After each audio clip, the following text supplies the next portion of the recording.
ఇప్పుడు కూడా అక్కడ తెలుగుదేశమే కదా గెలిచింది. అంటే మొన్న లాస్ట్ టైం ఆయనకి నియోజకవర్గం మార్చారు కదా సార్. అవును, మార్చినా కూడా రామచంద్రపురం నుంచి మండపేట పంపించారు. ఈయన ఉన్నాడనే కదా, వేణు ఉన్నాడనే కదా, వేణు ఉన్నాడని మార్చారు. ఇప్పుడు రేపు పొద్దున ఈయనకి ఆ నియోజకవర్గంలో కావాలని తెలుగుదేశం ఇస్తానంటే వెళ్తాడు, పైగా లేదా జనసేన ఇస్తానంటే అటు వెళ్తాడు.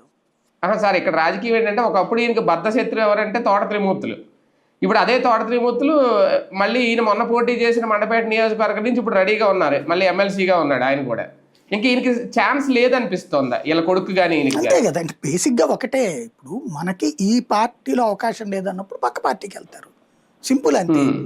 ఇప్పుడు ఇవాళ మంత్రులుగా ఉన్నోళ్ళు ఆ సుభాష్ ఎవరు ఉన్నారు, ఆయన ఇంతకుముందు వైసీపీ, లేకపోతే తన పేరేంటి ఇప్పుడు రవాణా మంత్రి లేదు వరకు వైసీపీనే కదా, ఆప్షన్ లేదు. ఇప్పుడు కోటన్ రెడ్డి వైసీపీనే కదా. ఇట్లా వైసీపీలో వసంత ప్రసాద్ ఎవరు, కృష్ణదేవరాయలు ఎవరు, వీళ్ళందరూ వైసీపీలో ఉన్నటువంటి వాళ్ళే కదా. వైసీపీలో అవకాశం మళ్ళీ అక్కడ లభించకపోతేనే కదా అవతలకి వెళ్ళినటువంటిది. చివరిదాకా ఉంచమని చెప్పి అవకాశం ఇవ్వమని అడిగారు కదా వాళ్ళు. ఇతను మొండిగా నిలబడ్డాడు, జగను రివర్స్ అయ్యారు వాళ్ళు, ఆ శ్రీదేవి కానీ వీళ్ళందరూ కూడా. నడుస్తోంది కదా అట్లాగే.